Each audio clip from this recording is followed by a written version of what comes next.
going on, Secondhand Talent family? It's your boy Steiner here, as always, with another episode of Secondhand Talent. With us, we have the enigmatic person known as Steezy. Welcome to the show. Hi. Now, we're going to get into everything that you do, but before we get started, we have a question that we like to ask at the beginning of every show. It's getting harder and harder, but we're still trying. Had you never heard the term secondhand talent? What does that mean to you? Secondhand talent. Is that like you have a lot of talents and then it is the second best one you have?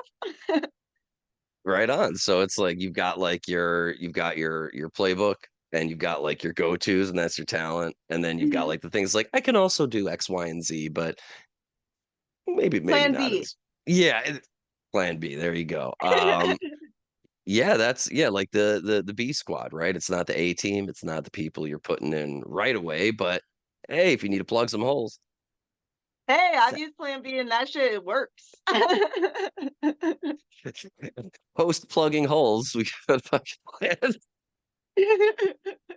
So great to have you on this show. I needed a laugh this morning. Well, let's get right into it and tell us a little bit about kind of how you came up in the scene and where your love of music first brought you in. Yeah, of course. So, I had an evil stepdad in my life, but the only good thing he was a music lover. And so, I mean, I grew up listening to a lot of awesome classic rock music. The Beatles, especially, was his favorite, which not my favorite now, but I think that all really helped. My mom had a Queen CD in her car, Tom Petty, um, Paula Abdul. So I've always loved music. I had a hard growing up and I was always trying to be different than everybody else. I didn't know what I wanted to be, but I knew I didn't want to be like them. So, I listened to emo music in middle school and high school because I was so sad. And then as I got older, I found, a little bit a different genre of those classic rock and the classic music. Finding the Grateful Dead. I also started listening to Umphreys. I think I went to Bonnaroo when I was in college in 2007. And then from there, I've just kept going. Um, and yeah, it's been really an awesome ride, and I've evolved to not like jam bands, only really Fish and the Grateful Dead, but more hip hop and techno and all sorts of that type of stuff. But I've always thought that the Grateful Dead feels like home for me, and I think that's because that was the first community feeling I felt that I didn't fit in, but I fit in. So So, I mean, that's pretty well nailed down there. yeah, I I love music. I think that kind of thinking about the beginning of your journey maybe not have been the best situation, but you can even you could recognize that music was something positive that you took from that. I think Totally. goes as testament to the power of music 100%. and its capability to really transform not just the way we think and the way we act, but literally who we are as people. A um 100%. I've always been able to find my emotions were able to be expressed through that music. Like even when I wasn't comfortable expressing it myself, I could find a song and feel like, oh my God, somebody gets me. yeah, I remember that first kind of feeling where I was regularly able to, for whatever I was feeling that I couldn't really quite put words to, finding a song that said it better than I thought I ever could, and realizing two things about that. A, that there is a way to say these things. I just might not have discovered how to do it yet. And B, and I think this is really the one of the most important things there is about music is, when you hear that song for the first time and it unlocks something, let's say, for lack of a better term, in your head where you kind of get this level of, oh, like I under like this helped me understand something about the world or about myself, right? That I Mhm. really didn't get right before that. Yes, it's a signal that there is a way to talk about issues, but it also is a really stark reminder that we're not the only ones facing those issues. Because if somebody That wrote a we're not song alone. about it, right? If somebody wrote a song about it, you know, and you're feeling the way you're feeling, you're probably not, the only one. Hmm. My next question is, where did your passion for creating art come from? And Yeah. like, and how was that, like, were you an arts and craftsy type person before, like, you fell in love with music? Did music enhance it? How did that relationship Well, what's go? funny is so in middle school I was really depressy and I liked emo and I just didn't like anybody else. And then in high school that was kind of amplified, but then I found performing arts. And so I found a bunch of other little weirdos that were super depressy and didn't like anything except for us. And so that's kind of when I first started getting into creating. I was really scared of public speaking and being on a stage and being in front of people, but obviously performing arts kind of brought that out in me. I went to my first Vans Warp Tour when I was a sophomore in high school with some of the older kids from performing arts. And I made my first t-shirt then. So I went to like Nice. Joann Fabrics and I bought the little iron-on letters and like the puff paint. And my first shirt said like Vans Warp Tour with iron-on letters and then copacetic reject on the back of it. Um Great, and great that name was my for a first band. like yeah. Great name for And a that was band. my Oh, first wow. homemade t-shirt. And that's kind of where that started. And I made more t-shirts after that. I'm really into snowboarding. So, I'd make my own Burton t-shirts and stuff like that using, again, puff paints, iron-on letters, sponge letters, whatever I could get at the craft store. And then when it came time to graduate, first of all, again, I was super depressed. When I was younger, I cut myself. I was just really, like I said, emo, sad. I didn't see a future from that point. I never thought I'd go to college. I thought after high school, I didn't know what would happen, but I just saw blackness. I'm not one that ever planned a wedding, planned anything like that, like I didn't see a future. And then all So of a sudden, oh, just go ahead. sorry, just to kind of like to zoom out. So I think that, just to pause here would benefit, you and Mhm. I and our listeners and viewers, because Yeah. I think that we can all relate. I think everybody can relate, whether we speak about it or not, to being at that point where you're about to go on to the next step and you're just like, well, fuck me. Like, I don't really, I, what I relate to that. I remember going to college because I didn't know what to do, you Exactly know, what I did. and well, okay, so took the words out of my mouth for the next question, but yeah, I definitely recall, that this feeling of, I mean, it's me against the world. There's nobody else in this with me. Nobody's got my back but me. Mhm. And what am I supposed to do in this great big space? I just think that that's something that, it's worth noting and reflecting that, like, this is a normal thought process. Like, Of this course, isn't. I feel like, when you're younger, you don't realize all these things. What kind of helped was watching Big Mouth on Netflix, and you learn about the hormone monsters and all that stuff. Like, we give these little humans all of these hormones that are just raging through their body and are just like sink or swim. And it's a really hard thing to do, like looking back now, I know all of those huge feelings and all of those things are natural.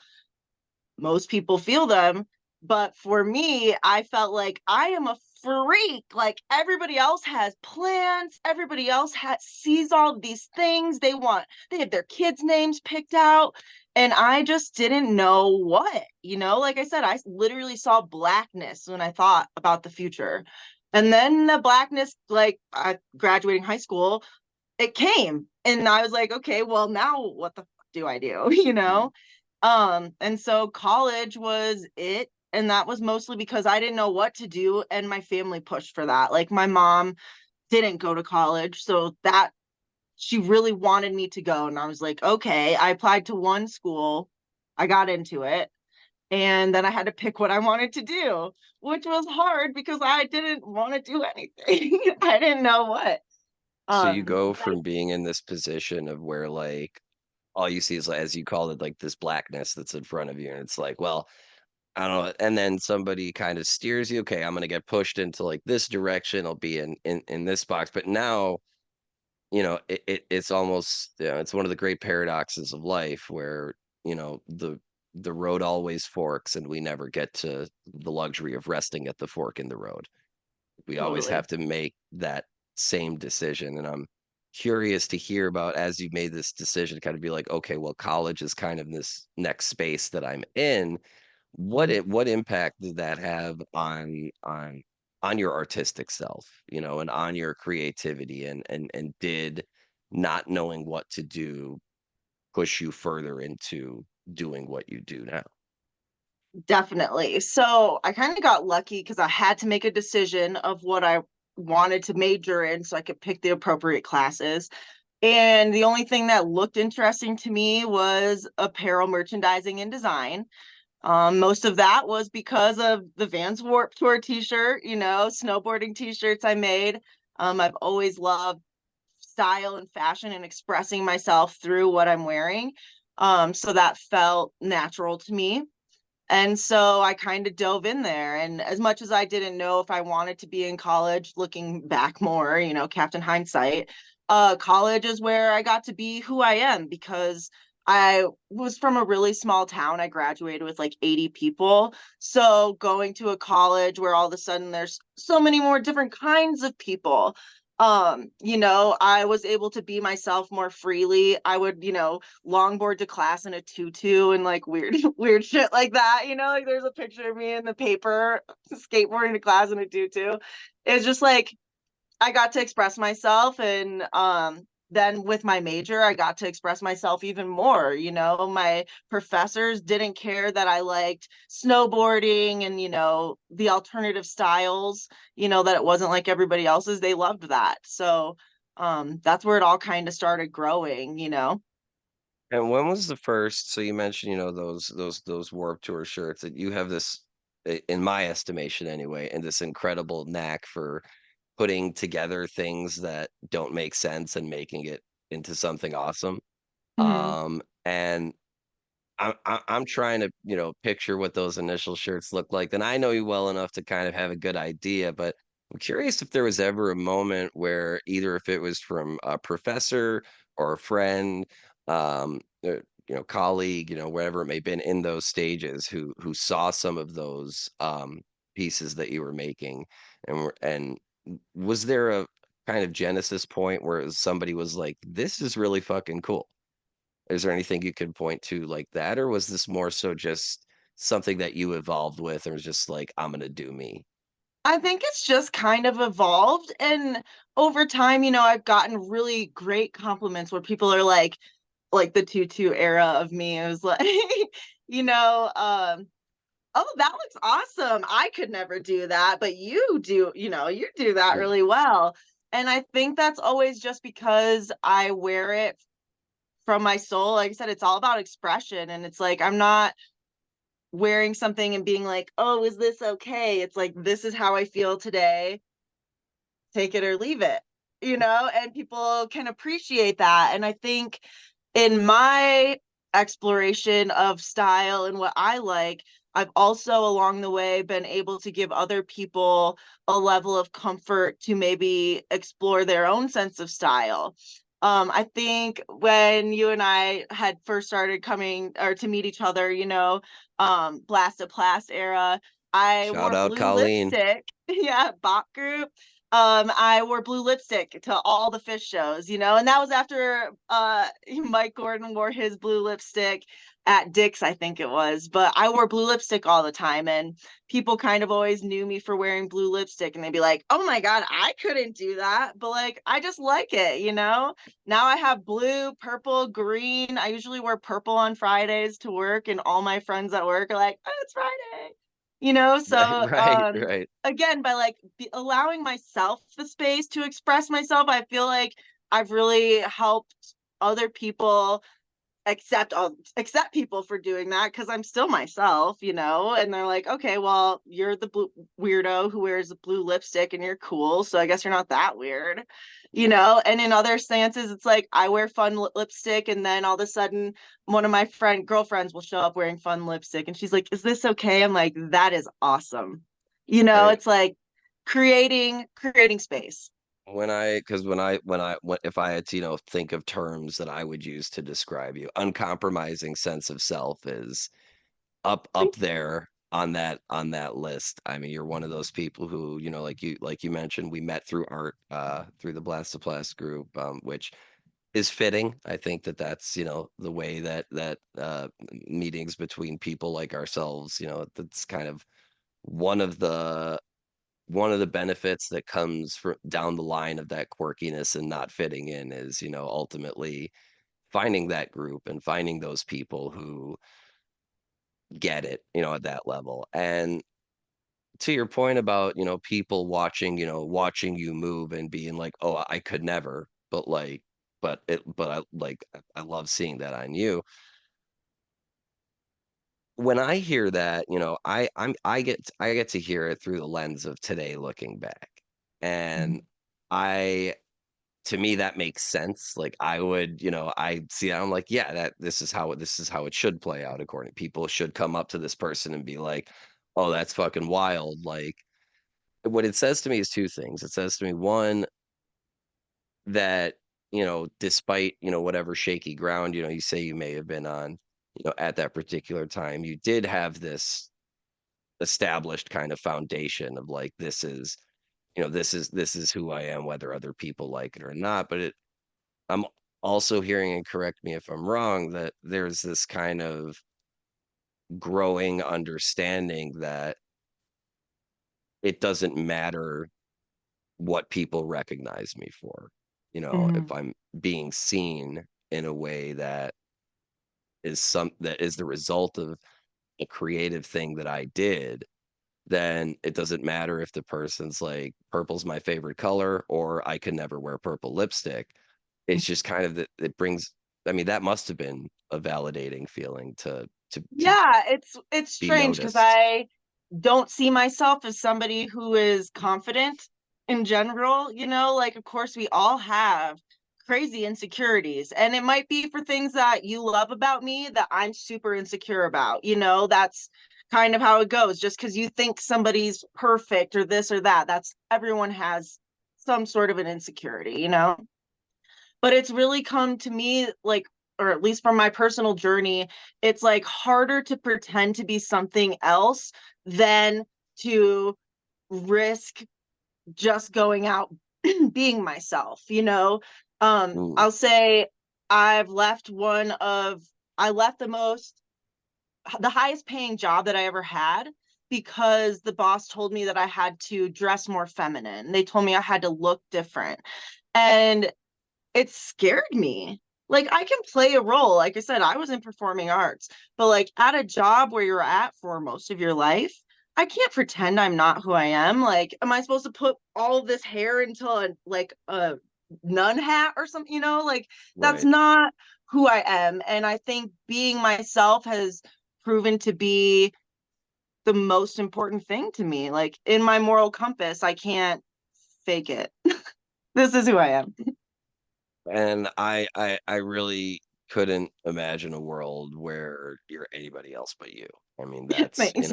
which is, it's one of those things that exploration of, self-discovery and finding out who you are, like certainly, to be able now to say that like I am definitively me, and I'm not going to compromise, anything for that it's a beautiful sentiment. I will say, kind of shifting gears here a little bit, the idea that, I've been told things like, cut your hair, shave, things like that, to fit into an office environment. But like, I, there's just no faking it. There's no other way to say it. I cannot. There's no way for me to understand what it's like being a woman in those shoes. Yeah. And when I hear you say, that, that made me scared to be out, like, in a public space or in a work environment, um, if it's alright with you, I would love to, not love to, but I would like to hear a little bit about just kind of how you overcame some of those directives, the first few times that you were able to, like, be like, "No, I'm not compromising for this," and, what does your womanhood, what impact did that have on the way that you were taking this stuff in and your decisions to not compromise? 100%. So it's like kind of like what you were just saying too. It's like you don't have to cut your beard to still be good, talk the way speak the way you speak and have the brain you have. The way you look doesn't affect your ability to get a job done. And that literally ate at me. Like I am a woman, and for her to tell me I had to dress more feminine was literally sickening to me. Like how does a woman have to dress? Like we're not still in the era where women have to wear pantyhose to work. And then as a woman, it even goes deeper because if you were a woman who looked a certain way, maybe you are 6 feet tall and blonde and 120 pounds, or if you were hot, by natural, like whatever standard, I guess, Whatever, yep, hot, you get away with looking or dressing a different way. And I don't look that way. I'm not saying I'm ugly. I'm not saying I'm the standard hot, but like I don't fit into I don't go to clubs or whatever, but like get into that club for free or early or whatever. Like that's not the type of woman I present myself as, which I mean, yeah, of course I wish I could, but that's not me. But it also isn't fair that get those, I can't hold the same status as them based on looks. They get away with so much more based on the way they look, and that's not right. And so it wasn't hard for me to decide that this isn't the place for me. And so that's also why I love the music community, because it's not all based on that. The music community I've chosen. Of course, there are places, music video girls and EDM, where all of the go-go dancers look the same, but like I feel like the music community has given me that space to explore and be myself and still be appreciated for my mind, my style, my look, whatever it is. It's not just based on, standard appearance. and, maybe I'm getting hung up on this a little bit just because it seems, this is it's something like we discussed earlier where we know that, the underbelly of things exists. We know that Mhm. there's a dark side of the moon. We know there's another side of the coin.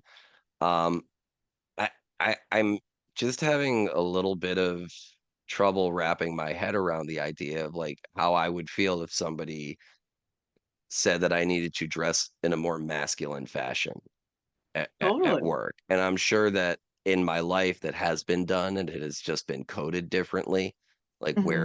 wear a nicer suit or get a haircut or, Yeah, more presentable, but be dress more feminine to me, like, again, I have the benefit of the lens looking back and the experiences in my life to suss out why that's so off the mark. But, like, I can't even begin to comprehend what internalizing that must must be like, or fighting against internalizing that. And 100%. like, the purpose of bringing this up is really the one thing that I have learned in this journey of creating this podcast is that as great as it is to tell, you know, the stories about, the things we accomplish in the industry and, the light side of things and how, we make friends and we have this space to create and, explore and, kind of develop who we are and what our skills are, we would be remiss to not bring up the fact that there is a flip side to it. And it's, this is like for anybody who's watching or listening right now, this is an active growth process for me. Like we don't, the way that we do interviews here at Secondhand Talent is we just go with it. And I'm actively, as we're in this conversation, trying to struggle and, like wrap my mind around some of the things that you said. And so if I'm repeating myself or asking the same question again, that would be why I just let me ask you this. So Mhm. when you were in that position, right? Had you at that time really known anyone who had been through something similar that like that specific case where it was like, for this job, you need to dress like this, you need to do this, and or be more feminine, whatever the case. Did you have like No, I haven't heard of anybody. Like, of course, you hear about situations like the Me Too movement and like women being used for their body. You have to do this to get ahead. You've heard about that kind of stuff. But like at the time, I was literally selling t-shirts and they were like tourist fun t-shirts. It wasn't, $1 million stock bonds or something super serious. I wasn't in courts or anything like that. And the situation that was at hand was literally a really laid back trade show, and everybody was wearing jeans and I wore jeans and a t-shirt that we sell just like the male counterpart that I was working with. But for some reason that was the feedback that I received, was that I should have looked more feminine. um and that was an eye opener for me as well, because again, I've never heard of anybody experiencing something like that. And it really, after all of the work I've put into being myself, and I originally was actually hired there because they said, you don't sell t-shirts, you sell yourself, and we want you. So like they wanted um, me for me and then switched it up on me after about a year, like they wanted it to be different. And I couldn't be that. And so it really did cause me to do a lot more inner work, because I couldn't help but think like, well, what if I cut my hair? Or what if I wore a short skirt every day? Or what if my skirt was knee length? And like what could I do to be better? And nothing I thought up really made sense. So I knew it was time to move on. And since then, it's kind of been that way. I've worked at jobs since then where I even wore a uniform. I don't care. I can wear a uniform, but I'm still who I am. And right. I sleep really well at night. I'm not saying I'm perfect. I'm definitely not. I've made a lot of mistakes, but like I am who I am. And I think that's why I feel good, even if I'm broke as a joke, even if everything's happening in the world and it feels so heavy, I feel okay at night because I think I have integrity. No, absolutely. And the reason I asked that question, the way that I did is just to kind of highlight that, you know, I can only think of my own experiences and, different moves that I made, but I can understand this feeling of what's my integrity worth and where do I want to compromise for my sense of self. I can only relate to it, from my own, past experiences, but that's a question that not a lot of people can ask themselves and come away with a positive solution for. I mean, it's a to say, to be able to, have this sense of self-worth, first of all, and knowing what you are and what your value is, and then to have somebody tell you, but we need, you to be something completely else, and then to have nobody to compare notes with. Like, I can't imagine that. Like, that's just something that I cannot comprehend. Yeah, Like, and of course you can ask advice to everyone. I know you're familiar, but like I'm pretty open and vulnerable with my entire life. I'm an only child, so I don't have a brother, even like somebody like that closest person. That this is what I imagine a sibling as. I know they're not all like that, but I don't have that connection to anyone on this earth that I feel like they'll always be there for me or have my back. Of course my mom, but it's different. And so I'm very open, I'm very vulnerable, I'm comfortable sharing my stories. And so of course I always put it out there to the world on my social media platforms, like, what do you guys think, what would you do?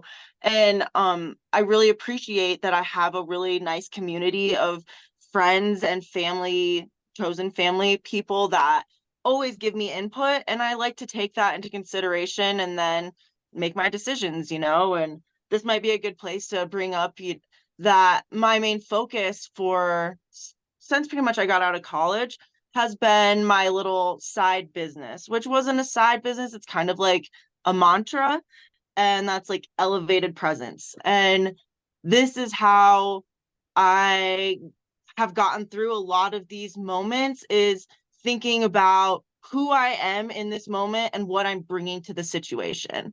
And that's kind of what elevated presence is. Am I feeling elevated? Am I not? How do I get there? Is this a move I'm proud of or going to be proud of?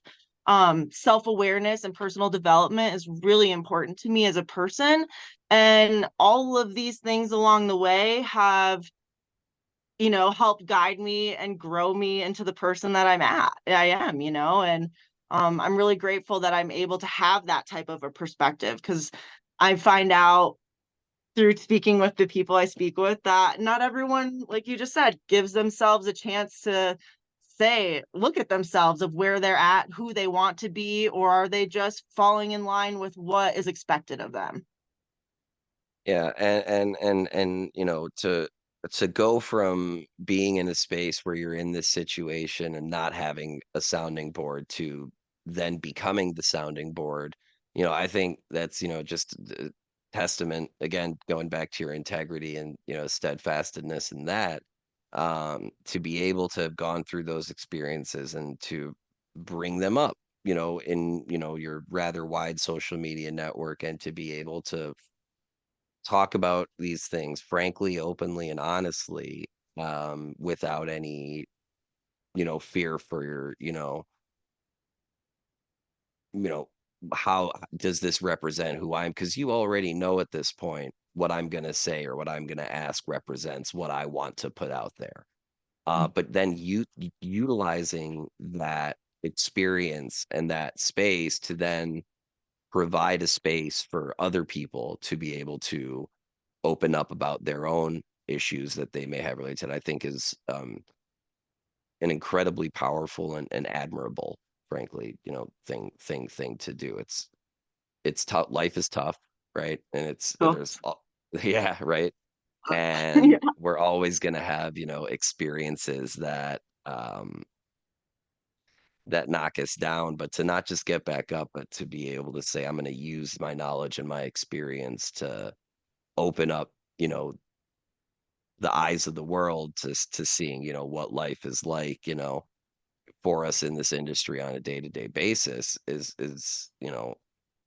an incredibly beautiful and like powerful thing that I, trying to think of other synonyms, but like really the magnitude of what that means, like for other people, is something to be reckoned with, and is something special.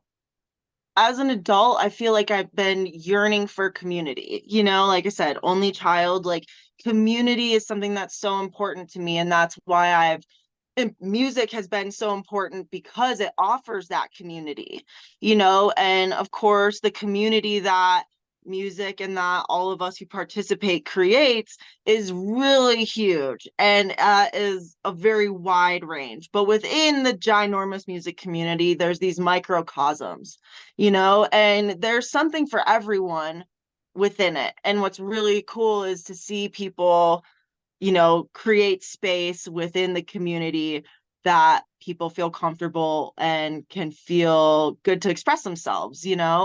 And I feel like it's not easy for me to share all of the things that I share, but what is easy? And then also by doing that, I've gotten I've been in some really tough situations with some people that share things with me, because they don't have anybody to share with, but I'd rather let somebody express themselves because you don't know. Some people don't ever get the chance to say how they feel or feel comfortable enough to say, like, this has happened to me too. Or, hey, I know you kind of lived a similar situation. Can you give me any input so I can make a decision? And I think that's really special to see it progress that way. And I hope that it's a ripple effect, that in some way, when I share my story, somebody else feels comfortable to share theirs. And even if it's not with me and it's not anything I ever hear about, it can be with their kid someday or their coworker or whoever it is. And that's the massive importance of another reason um why I wanted you on the show is because that message of you don't need to you don't need to reach out. I don't need to be the one who gets the credit for you. Oh, like this isn't about like credit or anything like Hmm. that. Like this is just about me putting forward my authentic self, hopefully will allow others to be open and do the same, and putting that out there without any want for anything in return, but just to have people, be okay with themselves and understand that shit happens, life happens, and you come out on top, uh, without wanting anything in return, Right. from anyone. I think that's the key part of it is because so often we find, you know, it's a very much, a "what have you done for me lately" type industry, Hmm. and, this idea of like, "Hey, I just wanna put out, advice and let you know that there is an ear for something regardless of whether or not I know you." Um, it's extremely powerful and there needs to be more of it. There's one specific experience that happened, that I'd like to talk about. Hmm. Uh, you know, one of the one of the things that occurred to me, as you were talking is um any of our listeners or viewers who are regularly tuned into the program will see, like, I am genuinely having learning moments as we're having this discussion. Um, and it's causing me to pause in real time and actually think about what have I seen, what do I know, and like how are ways that I can improve. The story that kind of prompted all of this is, as I was saying, there's this group of hats that I don't wear on my show. I wear many hats on my show, but these ones I don't. There's a person who I knew, who I respected, that person's artistic sense and what they created, and I was I was collecting their artwork since 2012. so I was gonna say since about, the very late 2000s, early 2010s.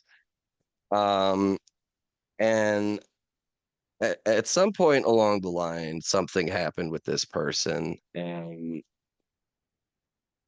uh, I'm not gonna speak on it. I'm gonna let you take this one, Steez, but I'll just say what I know is that I have been aware that this stuff primarily through your, social media tellings of it, and, uh, as I said at the beginning of the interview, we can't just go through, the bright sunshiny stuff without talking about some of the other very real rough stuff that goes on. So, I mean, if you kinda wanna take us through what your experience with this person was and talking about ripple effects, kind of the impact that it's had on the life of you, your partner, your community.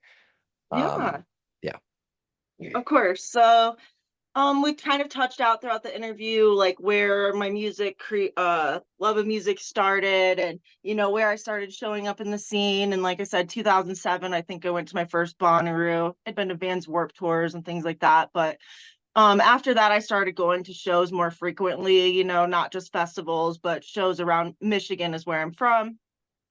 And I started collecting pins because I've always loved art. And of course, pins are affordable pieces of art. They're lovely little trinkets that you can jazz up your outfits with. If you've seen Office Space, you know about flair. And so it's natural for me to like that.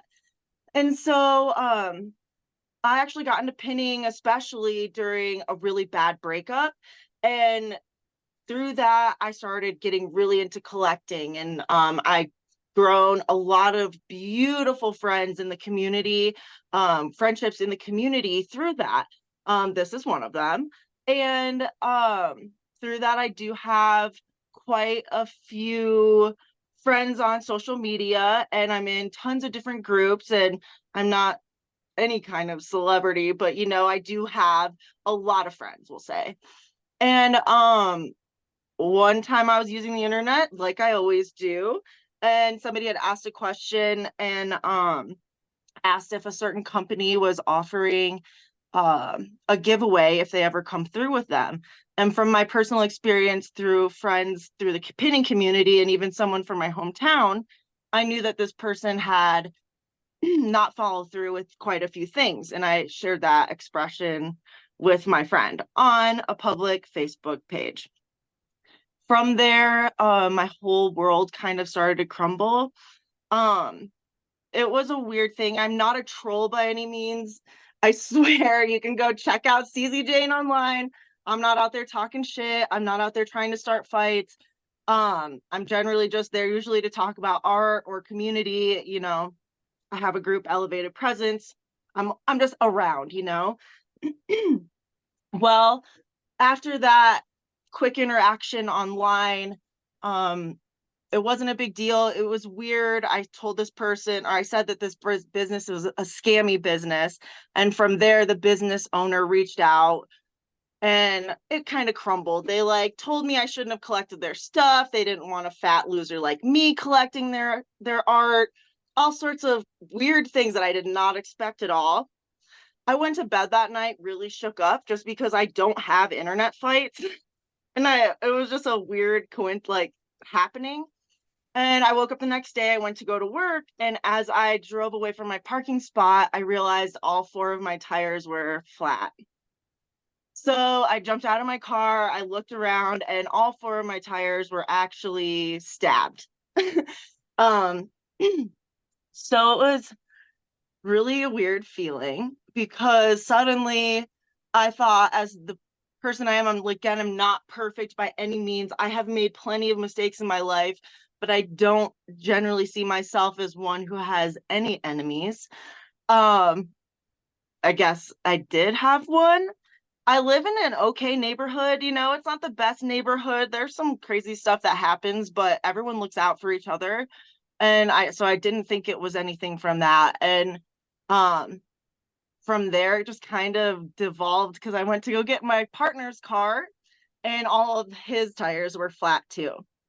So it became a really big deal really quick. And we found out that the person, we assumed that it was the person I had some internet words with the night before. Um, we found out that person actually lived within 10 miles of us. I had no idea. I've never met this person. Like I said, I collected some of their artwork since 2012, and this is after COVID, 2021 or 2, Mhm. 21. And I never met that person before, but apparently they live close to me and they took this way further than I ever could have imagined. It continued to happen. They put my information out online with my actual name, where I've lived, how old I was, where I lived before I lived in Colorado. Um, they put it out in their business newsletter, my picture, and said that I was a rat and that I was turning family in, all of which is nothing that has happened at all. All I said was that I thought this guy's business was scammy and he went into kamikaze, like, I guess not his life, he blew up my life. um I It's just want to been make a sure, yeah. sorry, I just want to make sure we're following the progression of events here because my mind is I had known of some other experiences that this person was involved in and had realized that they were kind of going down this path. And just for the record, this is someone who I knew entirely independent of how I had met you. Like just so like everybody else is aware, like that's not how this friendship happened or came about. Like these are two separate tracks of people in my own life. And I just want to be clear on the progression here. So you made a comment regarding your opinion of this person's business practices Yes. or one particular aspect of it, even not really even business practices, just like giveaways, and follow through, which I Yeah. think is more than reasonable to follow up on and ask on. And when you're putting something out there, for the benefit of other people and are trying to use that then just to benefit yourself, i.e. not Mhm. follow like getting a bunch of uh PR through giveaway and then not following through. So you just get all of the followers, but none like no, you don't have to give anything up. Um, I that shit is shady. I mean, I think any way you slice it. But you make one comment on Facebook, there's a little bit of back and forth between you and this person, and then immediately this translates into real world, like somebody slashed 8 of our tires. Yeah, less Like than 12 hours. over a Facebook comment. Let's be very clear, folks. Like this is not like it's not like Steezy went to his place and ransacked it, slashed their tires, or even really defamed or did anything other than say based on my experience, I would say, yeah, sure, I agree with what you're saying. And then all of a sudden, like I guess, a switch was flipped. Because from the other side, I started seeing um ramblings and other such behavior, which made me want to pull myself apart from this individual already, prior to this. But I hopped back in just to kind of get a glimpse, and I did not like what I saw. It was like looking over the cliff into the abyss. And It's very scary. I think it's, in my opinion, and me trying to be gentle as possible, is that I think somebody has a mental health crisis that needs to be addressed. And unfortunately, it came to fruition in a very scary way. this has It been has come to something. fruition. Yeah, I mean, and it started with this tire slashing incident. Mm. And when, you know, so I guess getting back to the track of the story. So when did you make the link that it had relate? Because I can't imagine the first place you would have gone to in your head was like this thing that happened online manifested, like this quickly. Like I'm like, Well, and how were you processing this? it was really weird and it all happened really quick. And I think it happened, we're trying to figure out what was going on. And then my partner is also pretty well known on in certain scenes on social media. And I am too. And the business that did this to us, excuse me, he has been around for 10 plus years and has quite a following as well. And so I think the same night that he slashed our tires the first time, he also put out a newsletter, put out on his Instagram stories, put out basically everywhere my photo. So straight up doxed And you. so we were hearing pretty quickly, that there was Jesus Christ. my information going around. Um, it was crazy, the next night even, we went to got our tires fixed because I had to work. My partner needed his car. We got our tires fixed. We got home. We were literally in like go mode trying to figure out, what's going on, because again, we didn't know he lived that close. I've never met that man ever in my life. Honestly, I collected his art and had a few things, pins, and I think I've only actually had pins of his. I never had anything else. But because I wanted hats, but I had heard sometimes it was hard to get hats. So I always just stuck to pins. Um, but we were like in research mode trying to figure out what was going on that day as our tires got fixed. And the next night we went to sleep and woke up and our tires had been popped again. Oh, So Jesus. that is now 16 tires. um, Through all of this, we kind of found out that we figured out pretty quickly who it was. And it's weird because we found out what the business was, but finding out who ran the business was a lot harder to figure out than anybody knew. For some reason, it seems like the owner of that business had kind of been hiding, or there's no face to the business, and everything that was happening to us and being posted about us was from the business page. So it was a really weird thing. Over the next few months, it got really scary. This person stalked our house, would drive by our house at all hours of the night and honk their horn. Um, we had sleepless nights where we would just literally watch outside our window with a baseball bat. I'm not somebody who is for the police, a cab, fuck the police, all that. But I had never called 911 so many times in my entire life. That summer was insane. You can't catch a ghost, and this person was only coming at night. Um, Throughout the whole thing, he ended up slashing 20 tires. Um, he came to our house and he slashed our or cut the cords to our security cameras we got installed. We spent over $1,000 on security cameras to try to protect ourselves, see if we could catch what was going on. We couldn't let our dogs outside. It got really scary. This person, like I said, I think does experience mental health crisis. And I don't know that they have anybody around them because, again, I do not know this person.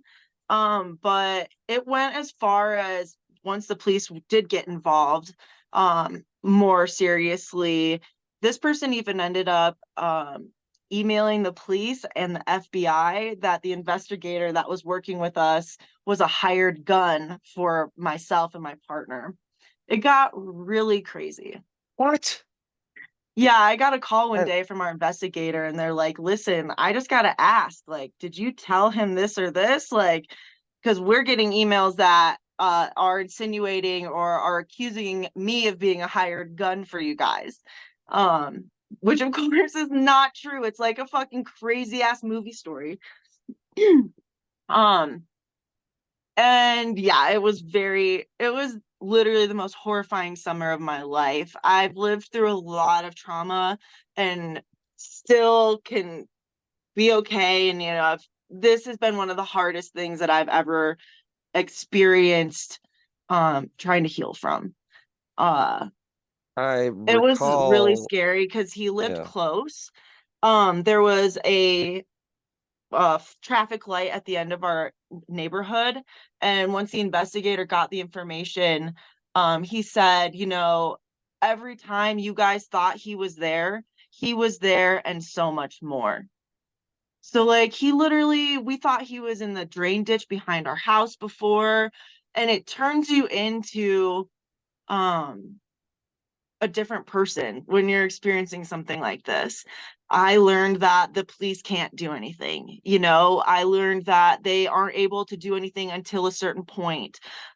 This went as far as about a month into him stalking us. He came to our house and he posted on the internet, "Look outside, motherfuckers." And we just happened to be looking out the windows because he had been doing this frequently. And we watched him walk up to my car, and I have a video. I'm recording through this dark window, and I said, "Look, he has something in his hand." And he's walking towards my car, and my partner hit his alarm for his car, and it scared him. And the guy throws whatever was in his hand and runs down the street. And when we went outside, it ended up that that thing in his hand was a homemade explosive. It What was the not fuck? it was not just a Molotov cocktail, it had a homemade wick inside it. Um, I don't know how you make those types of things, but So this this is person this looked is it up. way beyond the pale here. This is, I mean, This this is is like beyond. stalking in and of it's like that shit is already like, stalking, cutting time, but like taking it to the level of like creating, essentially IEDs, improvised explosive devices, and who knows if they were gonna put it, Jesus Christ, like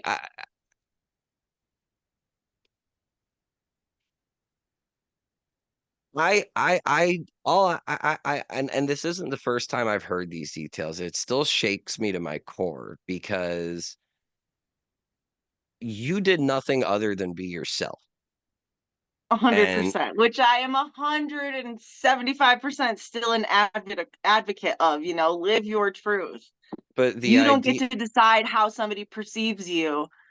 And unfortunately, it's the scary reality that there are people out there with mental health issues experiencing mental health crises that don't have help, and that the biggest lesson I'm learning through this is it's not me, it's their this is their experience that is kind of happening. It's happening to me, but it's not because of me, right. and that's been the hardest thing to understand because I'm I'm scared that he's still out there because this could have been any I could have been anyone.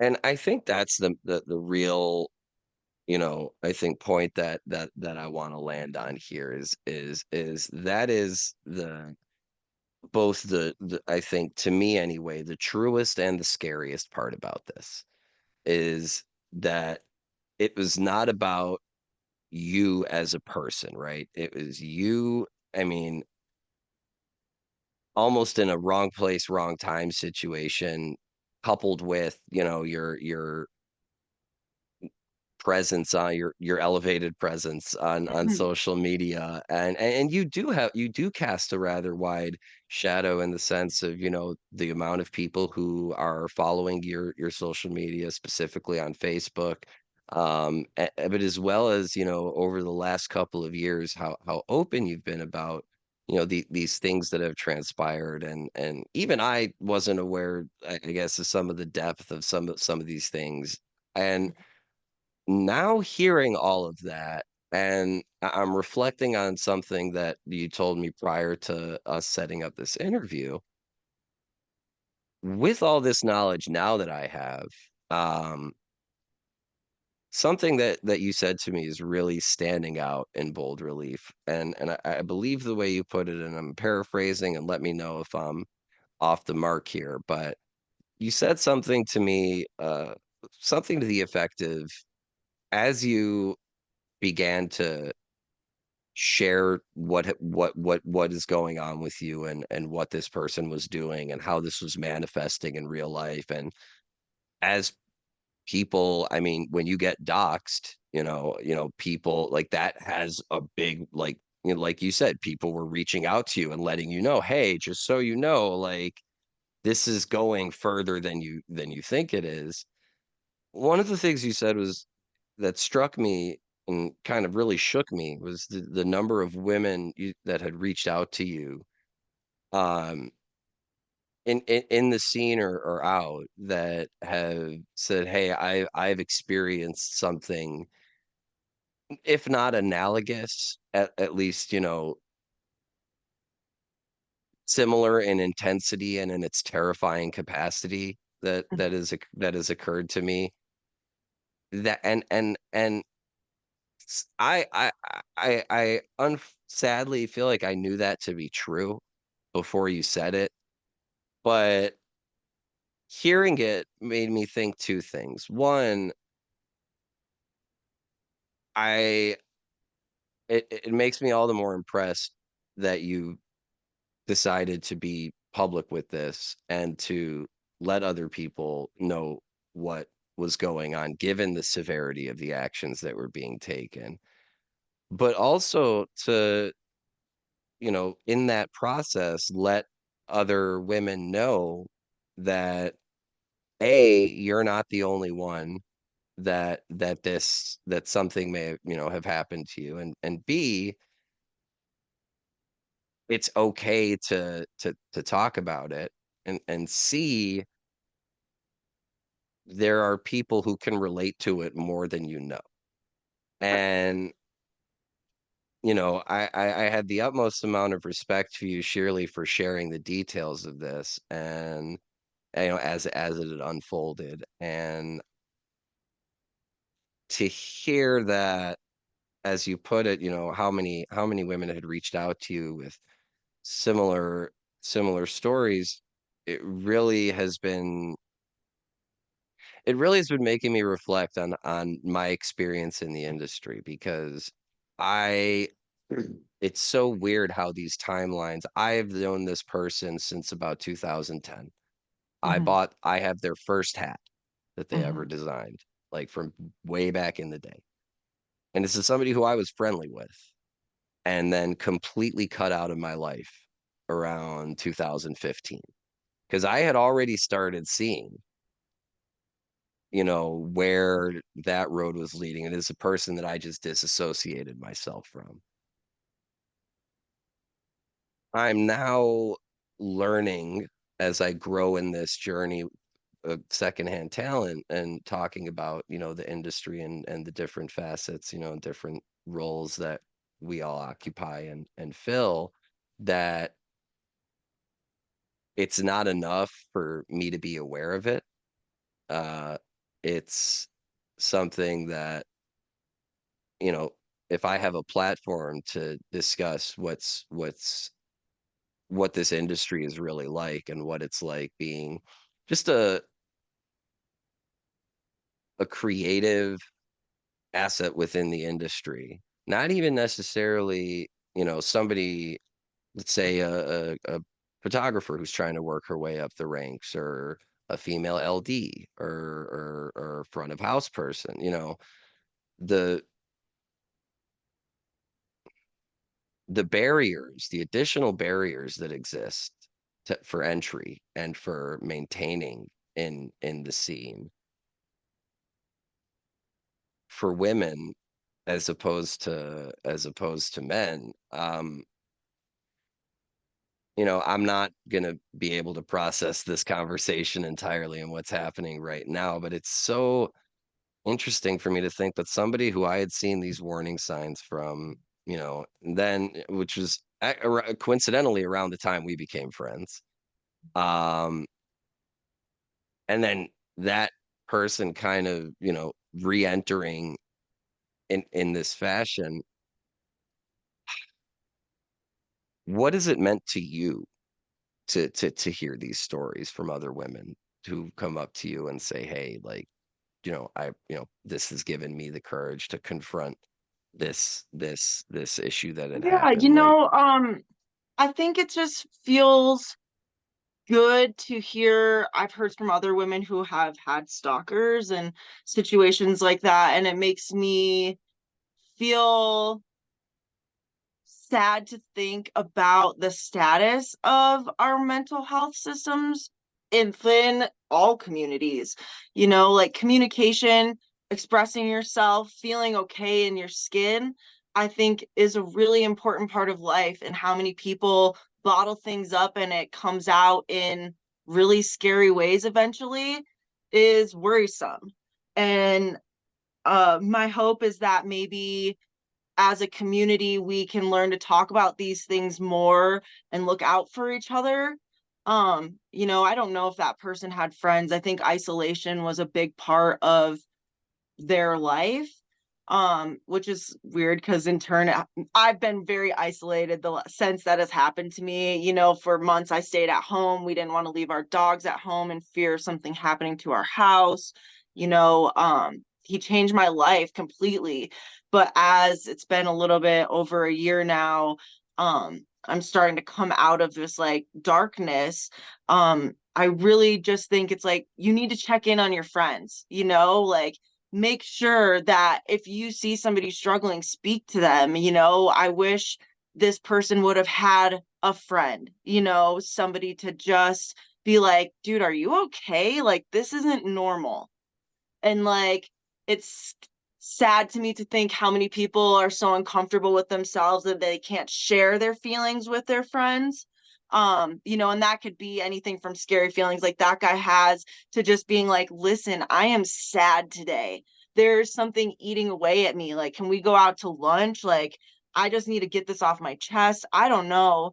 But it scares me because I think that it was one thing I said that triggered somebody who was already unstable.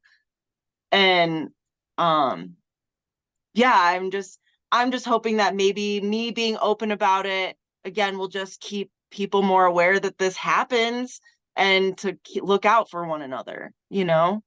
Um I I had a think lot of that's support. I had a lot of support during all of that, but some of the support also ended up, I think, making him more mad.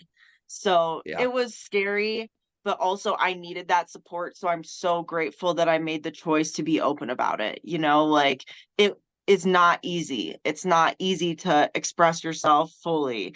But like if you need help, you need to be able to tell people that you need help. I fully agree, and I really don't think there's any better sentiment we could cap this interview with. If you see a friend that might be struggling, find out if they're struggling, because you know what, best case scenario, they're not. And everything's hunky dory, and we all move along. But worst case scenario, just by reaching out and making sure your friend is okay. Maybe there's something going on that they feel like they can't talk about, and you're breaking down that barrier. And that's invaluable. I mean, there's really, you know, so yeah, I think that the best message that we can leave off on is, find your community, trust your community. If you see someone, like Steezy, who's posting about experiences like this, it's okay to reach out and to approach them, to, just to say, hey, I'm going through something similar, or hey, what advice do you have? Because you know, at the end of the day, when it comes to things like this, even if we're all not involved in the same experience, that doesn't mean it isn't a shared experience. Right. And And this is the world around us. This is the world around us. Make the and change. and I really appreciate you coming on and being open to talking about it. And I really hope that if nothing else, that this message that, there that you are your own elevated presence in your Mhm. community, and trust yourself, and to that Mhm. to that standard, and trust that the people around you want to help and be a part of it, and not just take it on for their own gain, or to add to their own, just cannon of material to use the bank on later in life. I cannot thank you enough for coming on the show. It's been just an absolute pleasure. Thank And you.